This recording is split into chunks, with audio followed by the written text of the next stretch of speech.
Hello viewers, আমি দেবাশিস ইতিহাস চর্চার ক্লাসে তোমাদের স্বাগত জানাই। এসএলএসটি ইতিহাস প্রস্তুতির যে এমসিকিউ সিরিজ আমি শুরু করেছি, আজ তার পার্ট 10।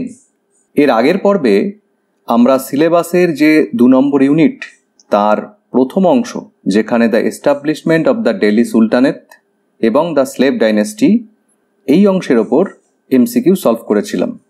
আজকে তোমরা খেয়াল করো, সিলেবাসে আছে তারপরেই the Khilji and Tughlaq rulers, মানে খলজি এবং তুগলক শাসকদের প্রসঙ্গ, এবং একই সাথে দ্য খিলজি রেভলিউশন, খলজি বিপ্লব, সিলেবাসে এটিরও উল্লেখ আছে। প্রসঙ্গত বলে রাখি যে 9-10-এর যে সিলেবাস, সেখানে কিন্তু তোমরা দ্য খিলজি রেভলিউশন এই অংশটি পাবে না। তবে আমার যে মত তা হচ্ছে 9-10 বা 11-12 যে পরীক্ষাতেই তোমরা বসো না কেন, খলজি বিপ্লব সম্পর্কে একটু ধারণা তোমরা নিয়েই রেখো।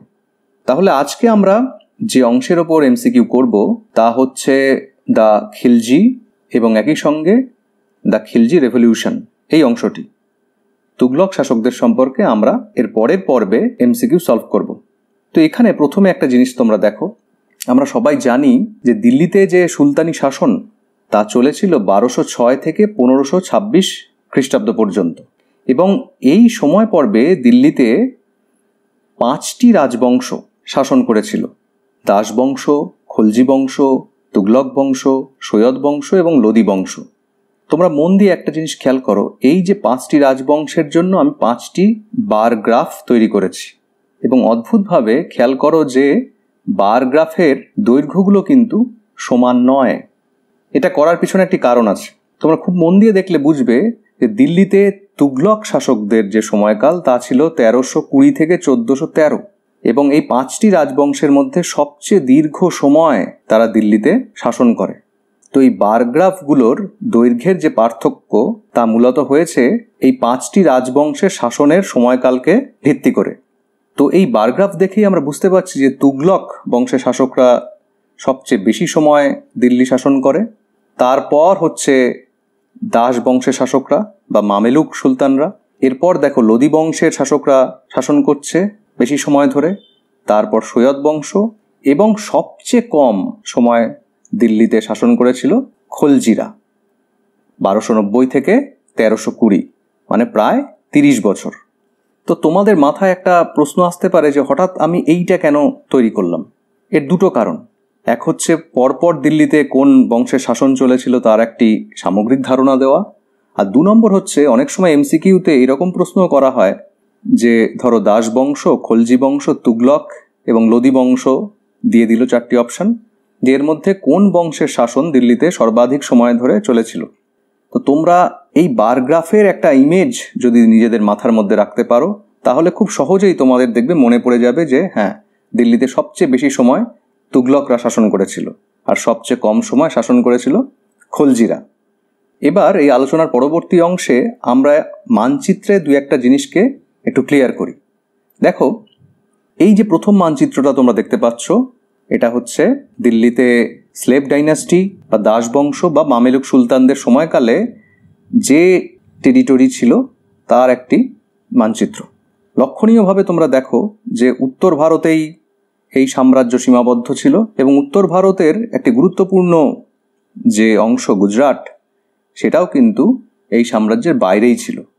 খলজিদের সময়কালে কি ধরনের মানচিত্রের পরিবর্তন হচ্ছে এবার আমরা একটু দেখে নিই।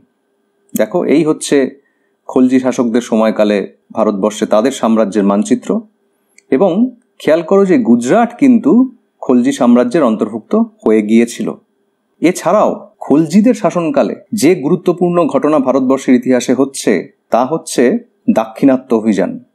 খলজিরা খুব সাকসেসফুলি দাক্ষিণাত্যের একদম প্রায় শেষ এই যে রামেশ্বরম, এই পর্যন্ত অভিযান তারা করেছিল, যদিও দক্ষিণ ভারতের এই সমস্ত অঞ্চল সরাসরি খলজি সাম্রাজ্যের অন্তর্ভুক্ত হয়নি। ওকে, এই স্ট্রাইকিং ফিচারটা কিন্তু অবশ্যই মনে রাখতে হবে যে খলজিদের হাত ধরেই প্রথম মুসলিম অভিযান উত্তর ভারতের সীমা অতিক্রম করে দক্ষিণ ভারতেও পৌঁছেছিল। তো খলজি বংশ সম্পর্কে পড়তে গিয়ে প্রধানত যে অংশগুলো আমরা গুরুত্ব দেব তা হচ্ছে দ্য খলজি রেভলিউশন, মানে খলজি বিপ্লব সম্পর্কে একটা প্রাথমিক ধারণা আমাদের অবশ্যই নিতে হবে। এরপর হচ্ছে জালালউদ্দিন ফিরোজ খলজি, মানে এই খলজি বংশের প্রতিষ্ঠাতা, তার সম্পর্কে জানতে হবে। এবং এই খলজি বংশের সর্বশ্রেষ্ঠ শাসক এবং অবশ্যই সুলতানি যুগের শাসকদের মধ্যে অন্যতম আলাউদ্দিন খলজি সম্পর্কেও আমাদের খুব খুঁটিয়ে পড়তে হবে। তো এই সব প্রাথমিক ধারণার ওপর ভিত্তি করে এবার চলো আমরা সরাসরি এমসিকিউতে যাই। আজকের প্রথম প্রশ্ন হলো, নিম্নলিখিত সুলতানদের মধ্যে কে সিকান্দার ই সানি উপাধি ধারণ করেছিলেন? এসএলএসটি 2016 11-12 এই প্রশ্নটি এসেছিল। তাহলে অপশানগুলো দেখো। বলবন, আলাউদ্দিন খলজি, মোহাম্মদ বিন তুগলক, সিকান্দার লোদি। তো এখানে সঠিক উত্তর হচ্ছে অপশান বি, আলাউদ্দিন খলজি। সাম্রাজ্যবাদের রূপকার হিসেবে আলাউদ্দিন খলজি সিকান্দার ই সানি বা দ্বিতীয় আলেকজান্ডার উপাধি গ্রহণ করেন এবং নিজের মুদ্রায় তা খোদিত করেন। নেক্সট কোশ্চেন দেখো। বাজার নিয়ন্ত্রণের জন্য আলাউদ্দিন খলজি কি শাসনতান্ত্রিক ব্যবস্থা নিয়েছিলেন? এই প্রশ্নটি এসএলএসটি 2016 9-10 এবং 11-12 উভয় পরীক্ষাতেই এসেছিল। অপশানগুলো দেখো। দেওয়ানি রিয়াসত, দেওয়ানি রিসালত, দেওয়ানি ইনশা, দেওয়ানি আর্জ। তাহলে এখানে সঠিক উত্তর হচ্ছে অপশান এ, দেওয়ানি রিয়াসত। দেওয়ানি রিয়াসত বা বাণিজ্য মন্ত্রকের দপ্তরে দিল্লি বা দিল্লির বাইরের সমস্ত হিন্দু ও মুসলমান বণিককে নাম নথিভুক্ত করার নির্দেশ দেওয়া হয়। ঠিক আছে, নেক্সট কোশ্চেন। খলজি বিপ্লব কবে হয়েছিল? অপশানগুলো দেখো। 1289 খ্রিস্টাব্দ, 1290 খ্রিস্টাব্দ, 1292 খ্রিস্টাব্দ, 1295 খ্রিস্টাব্দ। তো সঠিক উত্তর হচ্ছে অপশান বি, 1290 খ্রিস্টাব্দ। খলজি বিপ্লব দ্বারা দিল্লির সিংহাসন দখল করে জালালউদ্দিন ফিরোজ খলজি প্রমাণ করেছিলেন যে দিল্লির সিংহাসনে তুর্কি জাতির অধিকার একচেটিয়া নয়। ওকে, নেক্সট কোশ্চেন দেখো। খলজি বিপ্লবকে তুর্কি একাধিপত্যের বিরুদ্ধে ভারতীয় মুসলিমদের জেহাদ ও সাফল্যের নিদর্শন বলেছেন কে? অপশানগুলো দেখো। ঐতিহাসিক হবিবুল্লাহ, ডক্টর কে.এস. লাল, ডক্টর আর.পি. ত্রিপাঠী, ডক্টর নিজামি। তো এখানে সঠিক উত্তর হচ্ছে অপশান বি, ডক্টর কে.এস. লাল। ডক্টর কে.এস. লালের যে উল্লেখযোগ্য গ্রন্থ যেখান থেকে আমরা খলজিদের সম্পর্কে বিস্তারিত জানতে পারি তা হচ্ছে history of the Khaljis. Very very important এই বইটি। অনেক সময় হিস্ট্রি অব দ্য খলজিস গ্রন্থটি কার রচনা এবং 4টে অপশান দেওয়া থাকে, তো এটা তোমরা গুরুত্ব দিয়ে মনে রেখো। Next question. সিদি মৌলার বিদ্রোহ কে দমন করেন? অপশানগুলো দেখো। আলাউদ্দিন খলজি, জালালউদ্দিন খলজি, মুবারক খলজি, নাসিরউদ্দিন খসরু। তাহলে এখানে সঠিক উত্তর হচ্ছে অপশান বি, জালালউদ্দিন খলজি। সিদি মৌলা ছিলেন একজন সুফি সাধক। জালালউদ্দিন ফিরোজ খলজির বিরুদ্ধে তার বিদ্রোহের সংবাদে সুলতান প্রচণ্ড উত্তেজিত হন এবং সিদি মৌলাকে হত্যার নির্দেশ দেন। তোমরা যদি জালালউদ্দিন খলজির ইতিহাস পড়ো দেখবে যে ক্ষমতায় আসার পর উনি কিন্তু সহিষ্ণুতার নীতি, ক্ষমার নীতি গ্রহণ করেছিলেন এবং অনেক ক্ষেত্রেই বিদ্রোহীদের কিন্তু উনি বিশেষ উল্লেখযোগ্য কোনো শাস্তি দেননি। ব্যতিক্রম ছিল এই সিদি মৌলার বিদ্রোহ। একমাত্র এই ক্ষেত্রেই দেখা গেছে যে উনি কঠোর পদক্ষেপ নিলেন সিদি মৌলার বিরুদ্ধে। Next question. কার রাজত্বকালে দাক্ষিণাত্যে প্রথম মুসলিম আক্রমণ ঘটেছিল? অপশানগুলো দেখো। আলাউদ্দিন খলজি, জালালউদ্দিন খলজি, মোহাম্মদ বিন তুগলক, বলবন। তাহলে এখানে সঠিক উত্তর হচ্ছে অপশান বি, জালালউদ্দিন খলজি। জালালউদ্দিন খলজির সময়কালে যে প্রথম দাক্ষিণাত্য অভিযান হচ্ছে, এই অভিযান হয়েছিল দক্ষিণ ভারতের সমৃদ্ধ রাজ্য দেবগিরির বিরুদ্ধে। এটা তোমরা মনে রাখবে। অভিযান পরিচালনা করেছিলেন জালালউদ্দিনের ভাইপো ও জামাই আলাউদ্দিন খলজি। এখানে তোমাদের একটা কথা বলে রাখি যে আলাউদ্দিন খলজি কিন্তু জালালউদ্দিন খলজির কোনো পারমিশন নেননি। উনি অতি সন্তর্পণে গোপনে অভিযান করেছিলেন। এই অভিযান কবে হয়েছিল? 1294 খ্রিস্টাব্দে। এই অভিযান থেকে আলাউদ্দিন প্রভূত সম্পদ লাভ করেন। এবং পরবর্তীকালে ওনার ক্ষমতায় আসার ক্ষেত্রে এই সম্পদ কাজে এসেছিল। নেক্সট কোশ্চেন, সিংহাসনে আরোহণের পূর্বে আলাউদ্দিন খলজি কোথাকার শাসক ছিলেন? অপশানগুলো দেখো, মুলতান, কারা ও মানিকপুর, পাঞ্জাব, দেবগিরি। তাহলে এখানে সঠিক উত্তর হচ্ছে অপশন বি, কারা ও মানিকপুর। আমরা একটু মানচিত্রে দেখে নিই। তো এই যে খলজি সাম্রাজ্য, তোমরা দিল্লিকে দেখতে পাচ্ছ, এই হচ্ছে কারা, উত্তরপ্রদেশে। তো আলাউদ্দিন খলজি প্রথম অবস্থায় কারা ও মানিকপুরের শাসক ছিলেন, পরে তাকে অযোধ্যার দায়িত্ব দিয়ে দেওয়া হয়েছিল।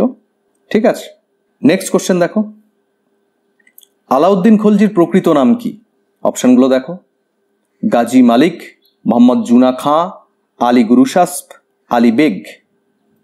তাহলে এখানে সঠিক উত্তর হচ্ছে option C, Ali Gurshasp. Next question, নব মুসলমানদের কে হত্যা করেন?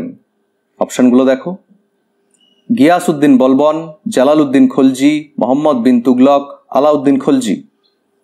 তাহলে এখানে সঠিক উত্তর হচ্ছে অপশান ডি, আলাউদ্দিন খলজি।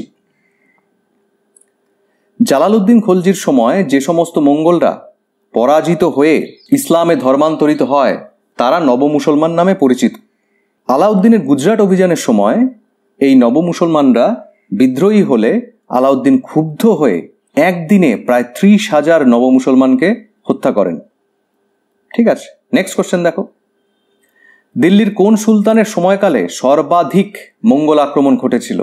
অপশানগুলো দেখো, গিয়াসউদ্দিন বলবন, আলাউদ্দিন খলজি, জালালউদ্দিন খলজি, মোহাম্মদ বিন তুগলক। তাহলে সঠিক উত্তর হচ্ছে option B, Alauddin Khalji.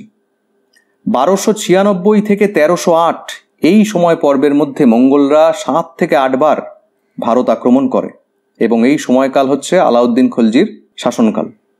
Next question, Alauddin খলজির বিজয় অভিযানগুলি সময়ক্রম অনুসারে সাজাও। মালব, চিতোর, রণথম্বর, গুজরাট, বরঙ্গল, দেবগিরি। এই সমস্ত রাজ্যগুলি প্রথম, দ্বিতীয়, তৃতীয় করে সাজাতে হবে যে প্রথম তিনি কোনটা দখল করছেন এবং তারপর পরপর অন্যান্য রাজ্যগুলি। তাহলে এখানে সঠিক উত্তর হচ্ছে অপশান ডি। এটা বোঝার জন্য আমরা চলো এটা দেখে নিই। দেখো, এখানে আমি একটা ছক করে দিয়েছি যে সাল, রাজ্য এবং শাসক। তাহলে সাল বলতে যে কোন কোন সালে আলাউদ্দিন খলজি কোন কোন রাজ্য দখল করছেন। 1299-তে উনি প্রথম দখল করছেন গুজরাট। ঠিক আছে, তো এই দেখো প্রথম হচ্ছে অপশান 4। এই সময় গুজরাটের শাসক কে ছিলেন? বাঘেলা বংশীয় রায়করণ।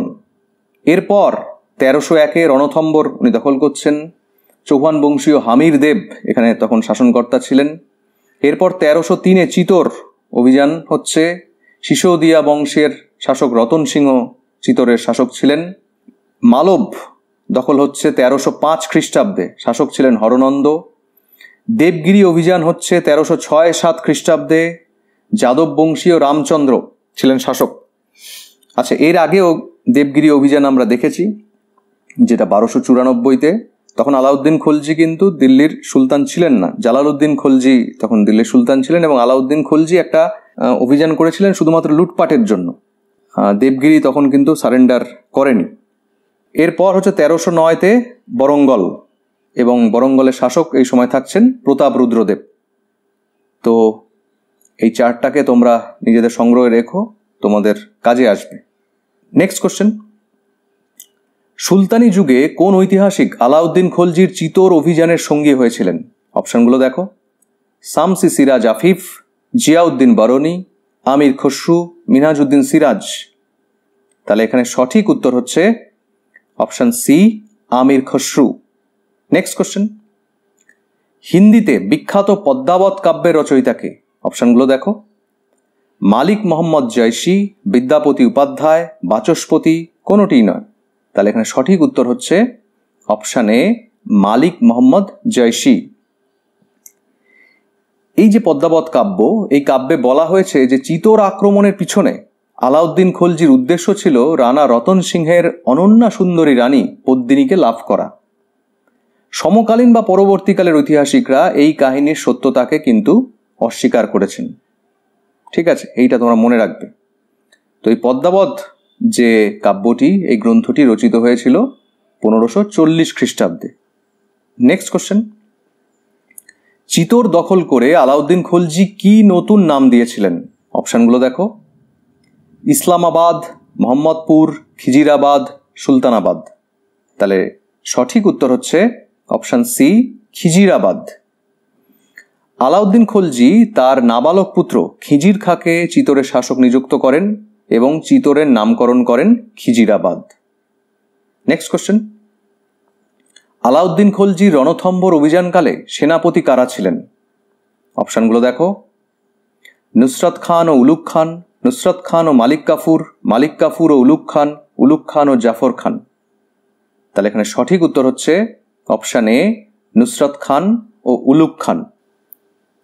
প্রথম অবস্থায় আলাউদ্দিন খলজির প্রধান 4 অনুচর ছিলেন উলুগ খান, নুসরত খান, জাফর খান, আলপ খান। এটা তোমরা মনে রাখো, অনেক সময় এই জায়গা থেকেও প্রশ্ন আসে। রণথম্বর বিজয়ের পর এর শাসনের দায়িত্ব দেওয়া হয় সেনাপতি উলুগ খানকে। ঠিক আছে, নেক্সট কোশ্চেন, আমির খসরু কোন দুর্গকে হিন্দুদের স্বর্গোদ্যান, the paradise of the Hindus বলেছেন? অপশানগুলো দেখো, রণথম্বর, চিতোর, কালিঞ্জর, গোয়ালিয়র। তাহলে এখানে সঠিক উত্তর হচ্ছে অপশান বি, চিতোর দুর্গ। নেক্সট কোশ্চেন, রাজপুত রমণীদের জহর ব্রতর কথা প্রথম কার বিবরণীতে পাওয়া যায়? অপশানগুলো দেখো, আমির খসরু, জিয়াউদ্দিন বারানি, ইসামি, নিজামি। তাহলে এখানে সঠিক উত্তর হচ্ছে অপশান এ, আমির খসরু। রাজপুত রমণীদের জ্বলন্ত অগ্নিকুণ্ডে প্রাণ বিসর্জন দিয়ে মর্যাদা রক্ষার প্রথাকে বলা হয় জহর ব্রত। নেক্সট কোশ্চেন, আলাউদ্দিন খলজি মালিক কাফুরকে কোন অভিযানের সময় কৃতদাস হিসেবে দিল্লিতে নিয়ে আসেন? অপশানগুলো দেখো, গুজরাট, দেবগিরি, রণথম্বর, চিতোর।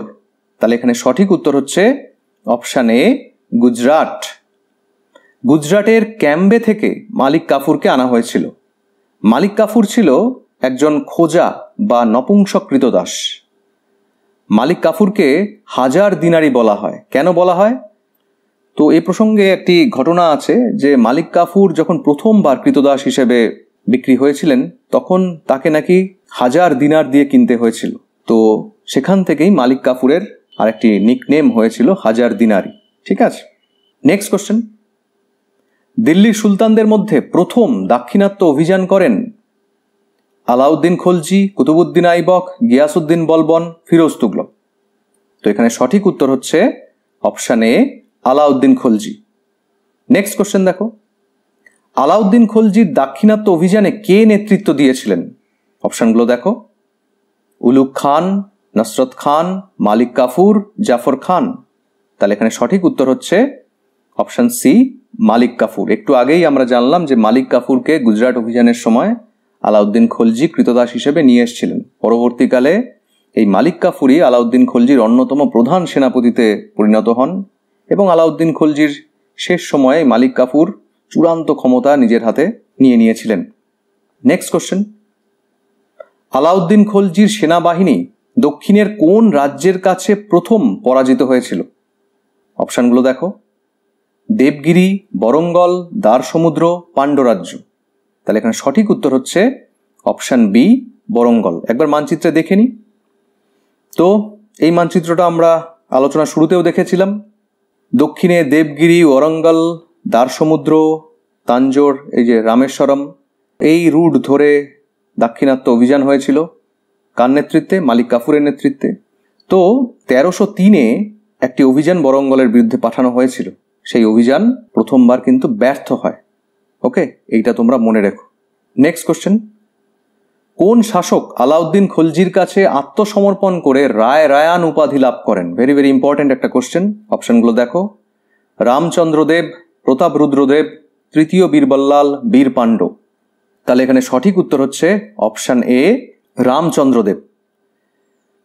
1306-7 খ্রিস্টাব্দে মালিক কাফুরের নেতৃত্বে দেবগিরির বিরুদ্ধে অভিযান পাঠানো হচ্ছে। এটা আমরা এর আগেও জেনেছি। দেবগিরির শাসক রামচন্দ্রদেব অতি সহজেই পরাজিত হচ্ছেন। আলাউদ্দিন তার সঙ্গে বন্ধুত্বপূর্ণ ব্যবহার করেন এবং রায় রায়ান উপাধি ও 1 লক্ষ স্বর্ণমুদ্রা উপহার দেন। এছাড়াও আলাউদ্দিন রামচন্দ্র দেবের কন্যাকে বিবাহ করেছিলেন, মানে বৈবাহিক সম্পর্ক একটা তৈরি করছেন। তো দেবগিরিকে মিত্ররাজ্যে পরিণত করায় আলাউদ্দিনের পরবর্তী দক্ষিণ ভারত অভিযান সহজ ও সফল হয়েছিল। এইটাই ছিল মূল উদ্দেশ্য। এটা বোঝার জন্য চলো মানচিত্রটা আমরা আরেকবার দেখি। খেয়াল করে দেখো, এর আগের কোশ্চেনে আমরা কি জানলাম, যে আলাউদ্দিন বরঙ্গলের বিরুদ্ধে একটি অভিযান পাঠিয়েছিলেন 1303-এ, কিন্তু সেটা আনসাকসেসফুল থাকছে। তো আলাউদ্দিন বুঝতে পারলেন যে দক্ষিণে ওনার একটা বিশ্বস্ত ঘাঁটি দরকার। তো এরপর যখন 6-7-এ দেবগিরি অভিযান করছেন এবং দেবগিরি শাসক পরাজিত হচ্ছেন, তো উনি দেবগিরির সঙ্গে বন্ধুত্বপূর্ণ সম্পর্ক রক্ষা করলেন। আসলে দেবগিরিকে উনি একটা বিশ্বস্ত ঘাঁটি হিসেবে রাখতে চাইছিলেন, যাতে এইখান থেকে উনি পরবর্তী ক্যাম্পেইনগুলো দক্ষিণের উদ্দেশ্যে নিশ্চিন্তে চালনা করতে পারেন। এবং দেখা যাচ্ছে যে আলাউদ্দিন খলজির এই স্ট্র্যাটেজি ভীষণ রকমভাবে সফল হয়েছিল, কারণ এর পরবর্তী সময়ে ওয়ারঙ্গল, দ্বার সমুদ্র বা সেতুবন্ধ রামেশ্বর পর্যন্ত, মানে পাণ্ড্য রাজ্য পর্যন্ত ওনার যে অভিযান, কোনো অভিযানই কিন্তু আর ব্যর্থ হয়নি। বোঝা গেছে? নেক্সট কোশ্চেন দেখো, মধ্যযুগের ভারতে কে প্রথম প্রয়োজনীয়তার কথা মনে রেখে একটি স্থায়ী সেনাদল, পার্মানেন্ট স্ট্যান্ডিং আর্মি গড়েছিলেন? অপশানগুলো দেখো, ইলতুৎমিশ, আলাউদ্দিন খলজি, বলবন, মোহাম্মদ বিন তুগলক। তো সঠিক উত্তর হচ্ছে option B, Alauddin Khalji. Next question, সামরিক বাহিনীতে দাগ ও হুলিয়া ব্যবস্থার প্রবর্তন করেন? অপশানগুলো দেখো, মোহাম্মদ বিন তুগলক, জালালউদ্দিন খলজি, আলাউদ্দিন খলজি, গিয়াসউদ্দিন বলবন। তো সঠিক উত্তর হচ্ছে অপশান সি, আলাউদ্দিন খলজি। তো আলাউদ্দিন খলজি সম্পর্কে পরপর দুটি প্রশ্নে আমরা কি জানলাম, যে তিনি প্রথম একটি স্থায়ী সেনাবাহিনী তৈরি করছেন। এর পিছনে যে অন্যতম কারণটি ছিল তা হচ্ছে বারবার মঙ্গল আক্রমণ ওনাকে ফেস করতে হচ্ছিল। এই কারণে উনি বুঝেছিলেন যে একটি স্থায়ী এবং শক্তিশালী যদি সেনাবাহিনী না রাখা যায়, তাহলে মঙ্গলদের বিরুদ্ধে সফল হওয়া যাবে না। এবং এই স্থায়ী সেনাবাহিনী থাকার ফলে আলাউদ্দিনের উত্তর ভারত এবং দক্ষিণ ভারতে যে সামরিক অভিযান, তাও সফল হয়েছিল। তো সেনাবাহিনীতে যাতে কোনো রকম দুর্নীতি না থাকে, তার জন্যই উনি এই দাগ ও হুলিয়া প্রথা প্রবর্তন করেন। কি ছিল এই প্রথা? দাগের মাধ্যমে অশ্বের চিহ্নিতকরণ করা হতো, যে এগুলো হচ্ছে সরকারি ঘোড়া, ঠিক আছে। আর হুলিয়া মানে হচ্ছে সৈনিকের নাম, ঠিকানা, বয়স ইত্যাদির বিবরণ নেওয়া হতো। নেক্সট কোশ্চেন দেখো, দিল্লির কোন শাসক বাজার দর নিয়ন্ত্রণ ব্যবস্থা চালু করেছিলেন? অপশানগুলো দেখো, মোহাম্মদ বিন তুগলক, আলাউদ্দিন খলজি, বলবন, শেরশাহ। তাহলে এখানে সঠিক উত্তর হচ্ছে অপশান বি, আলাউদ্দিন খলজি। আলাউদ্দিনের বিশাল সেনাবাহিনী যাতে স্বল্প বেতনে স্বাচ্ছন্দ্যে চলতে পারে, তার জন্য নিত্য প্রয়োজনীয় দ্রব্যাদির দাম বেঁধে দেওয়া হয়েছিল। তো আমরা একটু আগে জানলাম যে ওনাকে কেন একটা বিশাল সেনাবাহিনী ফর্ম করতে হয়েছিল। তো এই সেনাবাহিনীকে উনি নগদেই বেতন দিতেন। এবার যদি কিছু সময় পর পর বেতন বৃদ্ধির প্রয়োজন হয়ে পড়ে, তাহলে সেটা রাজকোষের ওপর প্রচণ্ড চাপ বাড়াবে। তো আলাউদ্দিন তখন কি করলেন, উনি সেনাবাহিনীর বেতনকে একটি জায়গায় স্থির করলেন, যাতে সেনাবাহিনীর সেনারা তাদের যে এসেনশিয়াল কমোডিটিস সেগুলো তাদের ওই নির্দিষ্ট বেতনের মধ্যেই ক্রয় করতে পারে। তার জন্য উনি জিনিসপত্রের দামকে ফিক্সড করে দিলেন। বোঝা গেছে? তো এইরকম সরকারি যে প্রধান শস্য বাজার, তাকে বলা হতো মান্ডি, এবং এই বাজারের যিনি প্রধান নিয়ন্ত্রক ছিলেন তাকে বলা হতো শাহানা ই মান্ডি। এছাড়া বস্ত্র, চিনি, ঘি, শুকনো ফল ইত্যাদির বাজারের নাম ছিল সেরাই আদল। আরেকটি বাজারও ছিল, সেখানে বিভিন্ন রকমের বিভিন্ন জাতের ঘোড়া বিক্রি হতো, কৃতদাস বিক্রি হতো। তো আলাউদ্দিন যেটা করেছিলেন, যে উনি কিন্তু ভারতবর্ষে প্রথম রেশনিং সিস্টেম, আসলে সরকারি গুদামে সবসময় খাদ্যশস্য রাখা হতো, এবং যখনই মনে হতো যে খরা বা দুর্ভিক্ষের পরিস্থিতি আসতে পারে, তখনই এই রেশনিং ব্যবস্থার মাধ্যমে খাদ্যশস্য সরবরাহ করা হতো। এই জন্য আলাউদ্দিন খলজির সময়ে দিল্লির মানুষ অন্তত কখনোই দুর্ভিক্ষের সম্মুখীন হয়নি। নেক্সট কোশ্চেন, নিম্নলিখিত কোন গ্রন্থ থেকে আলাউদ্দিন খলজির বাজার দর নিয়ন্ত্রণ ব্যবস্থা সম্পর্কে কিছু জানা যায় না? অপশানগুলো দেখো, খাজাইনুল ফুতুহা, তারিক ই ফিরোজ শাহী, খয়রুল মজলিস, তাজুল মাসির। তাহলে এখানে সঠিক উত্তর হচ্ছে অপশান ডি, তাজুল মাসির। আরেকটু দেখে নাও, খাজাইনুল ফুতুহা এই গ্রন্থটি রচনা করেন আমির খসরু। তারিক-ই ফিরোজ শাহী রচনা করছেন জিয়াউদ্দিন বারনী। খয়রুল মজলিস সুফি সাধক নাসিরুদ্দিন চিরাগের রচনা। আর তাজুল মাসির রচনা করছেন হাসান নিজামী। তো খেয়াল করে দেখো, এই যে উপরে তিনজন, এরা কিন্তু আলাউদ্দিন খলজির সমসাময়িক ছিলেন এবং তারা তাদের গ্রন্থে আলাউদ্দিনের বাজার দর নিয়ন্ত্রণ ব্যবস্থা সম্পর্কে লিখেছেন। হাসান নিজামী উনি মোহাম্মদ ঘুরির ভারত অভিযানের সময় ভারতবর্ষে আসেন এবং ইলতুৎমিশের সময় পর্যন্ত উনি মোটামুটি জীবিত ছিলেন। ফলে আলাউদ্দিন খলজির সময়কালের কোনো কিছুর বিবরণ ওনার গ্রন্থ থেকে পাওয়া হিস্টোরিক্যালি সম্ভব নয়। নেক্সট কোশ্চেন, আলাউদ্দিন খলজির বাজার দর নিয়ন্ত্রণ নীতি প্রবর্তনের প্রধান উদ্দেশ্য কী ছিল? মোটামুটি আমরা গেস করেই ফেলেছি উদ্দেশ্য কী ছিল, তাও এই কোশ্চেনটা ইম্পর্টেন্ট আমি রাখলাম। স্বল্প বেতনে সৈন্যবাহিনী রক্ষণাবেক্ষণ, অসৎ ব্যবসায়ীদের শাস্তি প্রদান, জনকল্যাণ সাধন, মুদ্রাস্ফীতির নিয়ন্ত্রণ। তো এখানে সঠিক উত্তর হচ্ছে অপশান এ, স্বল্প বেতনে সৈন্যবাহিনীর রক্ষণাবেক্ষণ। নেক্সট কোশ্চেন দেখো, আলাউদ্দিন খলজির শাসন ব্যবস্থায় রাজকীয় সংবাদ বিভাগের প্রধান কে ছিলেন? অপশানগুলো দেখো, দেওয়ানি রিয়াসত, বারিদ ই মামালিক, শাহানা ই মান্ডি, আর জি মামালিক। তাহলে এখানে সঠিক উত্তর হচ্ছে অপশান বি, বারিদ ই মামালিক। আলাউদ্দিনের সময় গুপ্তচর বিভাগ যথেষ্ট শক্তিশালী ছিল। আলাউদ্দিন সমস্ত খবর এই গুপ্তচরদের কাছ থেকে নিতেন এবং প্রধানত বারিদ ও মুনহি নামক এই দুই প্রকারের গুপ্তচরদের থেকে উনি যাবতীয় খবর সংগ্রহ করতেন। নেক্সট কোশ্চেন, দিল্লি সুলতানের বিখ্যাত কোন কবিকে হিন্দুস্থানের তোতা পাখি বলা হয়? অপশানগুলো দেখো, জিয়াউদ্দিন বারানি, উদ্বি, আল বেরুনি, আমির খসরু। তাহলে এখানে সঠিক উত্তর হচ্ছে অপশান ডি, আমির খসরু, যাকে আমরা তুতি-ই হিন্দ বলি, তাই তো। নেক্সট কোশ্চেন, দিল্লির 8 জন সুলতানের শাসনকালের সঙ্গে যুক্ত ছিলেন কোন ঐতিহাসিক? অপশানগুলো দেখো, আমির খসরু, জিয়াউদ্দিন বারনী, মিনহাজউদ্দিন সিরাজ, শামসি সিরাজ আফিফ।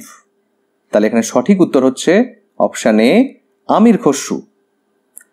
একটু দেখে নাও, আমির খসরু বলবন থেকে গিয়াসউদ্দিন তুগলক, এই 8 জন সুলতানের শাসনকালের সঙ্গে উনি যুক্ত ছিলেন। যদিও কায়কোবাদ, জালালউদ্দিন খলজি, আলাউদ্দিন খলজি, কুতুবউদ্দিন মুবারক শাহ এবং গিয়াসউদ্দিন তুগলকের সরাসরি উনি পৃষ্ঠপোষকতা পেয়েছিলেন। ঠিক আছে। নেক্সট কোশ্চেন, নিম্নলিখিত কোনটি আমির খসরুর লেখা নয়? অপশানগুলো দেখো, খাজাইন উল ফুতুহা, মিফতা উল ফুতুহা, কিরান উস সদাইন, তুজুকি তৈমুরি। তাহলে এখানে সঠিক উত্তর হচ্ছে অপশান ডি, তুজুকি তৈমুরি। একটু দেখে নাও, কিরান উস সদাইন এই গ্রন্থ থেকে বলবনের পুত্র তথা বাংলার শাসক বুঘরা খানের সঙ্গে তার পুত্র এবং দিল্লির সুলতান কায়কোবাদের সাক্ষাৎকারের বর্ণনা আছে। মিফতা উল ফুতুহা এই গ্রন্থে সুলতান জালালউদ্দিন খলজির রাজ্য জয়ের কাহিনী পাওয়া যায়। আর খাজাইন উল ফুতুহা ভেরি ভেরি ইম্পর্ট্যান্ট একটি গ্রন্থ আমির খসরুর। এই গ্রন্থ থেকে আলাউদ্দিন খলজির রাজত্বের প্রথম 16 বছরের ইতিবৃত্ত রয়েছে। এই বিবরণীর মধ্যে আলাউদ্দিনের সেনাপতি মালিক কাফুরের দক্ষিণ ভারত বিজয়ের তথ্য আছে। আর তুজুকি তৈমুরি হচ্ছে তৈমুর লংয়ের আত্মজীবনীমূলক একটি গ্রন্থ। ঠিক আছে। নেক্সট কোশ্চেন, রাজমুকুটের প্রতিটি মুক্তা হলো গরিব কৃষকের অশ্রুপূর্ণ চক্ষু থেকে পতিত জমাটবদ্ধ রক্তবিন্দু। কে বলেছিলেন? অপশানগুলো দেখো, Amir Khusrau, Ziauddin Barani, Ibn Battuta, Al Biruni. তাহলে এখানে সঠিক উত্তর হচ্ছে option A, Amir Khusrau. Next question, কোন সুলতান সর্বপ্রথম দোয়াব অঞ্চলে কৃষিযোগ্য জমির পরিমাপের ওপর ভিত্তি করে ভূমি রাজস্ব নির্ধারণের সিদ্ধান্ত নিয়েছিলেন? অপশানগুলো দেখো, আলাউদ্দিন খলজি, ফিরোজ শাহ তুগলক, মোহাম্মদ বিন তুগলক, বলবন। তাহলে এখানে সঠিক উত্তর হচ্ছে অপশান এ, আলাউদ্দিন খলজি। তো নিশ্চয়ই তোমরা বুঝতে পেরেছো যে আলাউদ্দিন খলজি সুলতানি শাসকদের মধ্যে প্রথম জমি জরিপ করে রাজস্ব নির্ধারণের সিদ্ধান্ত নিয়েছিলেন। নেক্সট কোশ্চেন, দিল্লির কোন সুলতান উৎপন্ন ফসলের 50% মানে 50% ভূমি রাজস্ব ধার্য করেন? অপশানগুলো দেখো, বলবন, রাজিয়া, জালালউদ্দিন খলজি, আলাউদ্দিন খলজি। তো এখানে সঠিক উত্তর হচ্ছে option D, Alauddin Khalji. Next question, রাজস্ব কর্মচারীদের ওপর নজরদারির জন্য আলাউদ্দিন কোন দফতর খোলেন? অপশানগুলো দেখো। দেওয়ানি মুস্তাকরাজ, দেওয়ানি রিয়াসাত, শাহানা ই মান্ডি, দেওয়ানি আর্জ। তো এখানে সঠিক উত্তর হচ্ছে দেওয়ানি মুস্তাকরাজ। এখানে একটু দেখে নাও যে সুলতানি যুগে মূলত দু ধরনের জমি ছিল। একটা হচ্ছে খালিশা জমি, মানে সুলতানের খাস জমি। এই খালিশা জমি সুলতানের প্রধানমন্ত্রী বা ওয়াজির তার অধীনস্থ কর্মচারী আমিল, কারকুন এদের মাধ্যমে রাজস্ব সংগ্রহ করতেন। আর ইক্তা যে জমি, এই জমির রাজস্ব সংগ্রহের দায়িত্ব মূলত ছিল খুদ মুকদ্দম চৌধুরী এই কর্মচারীদের ওপর। তো দেখা গিয়েছিল যে বিশেষ করে ইক্তা জমির এই কর্মচারীরা এই রাজস্ব সংগ্রহ করে দিল্লিতে পাঠাতো না, রাজস্বে ফাঁকি দিত। তো এই ফাঁকি যাতে এড়ানো যায় এবং সঠিকভাবে রাজস্ব যাতে দিল্লির রাজকোষে জমা পড়ে, তার জন্য আলাউদ্দিন খলজি যথেষ্ট কড়া পদক্ষেপ নিয়েছিলেন এবং একটি সেপারেট ডিপার্টমেন্ট উনি খুলেছিলেন, তার নাম হচ্ছে দেওয়ানি মুস্তাকরাজ।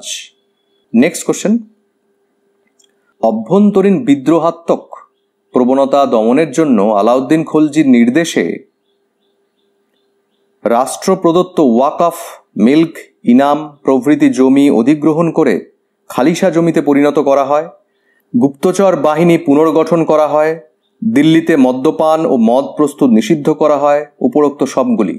তাহলে এখানে সঠিক উত্তর হচ্ছে অপশন ডি, উপরোক্ত সবগুলি।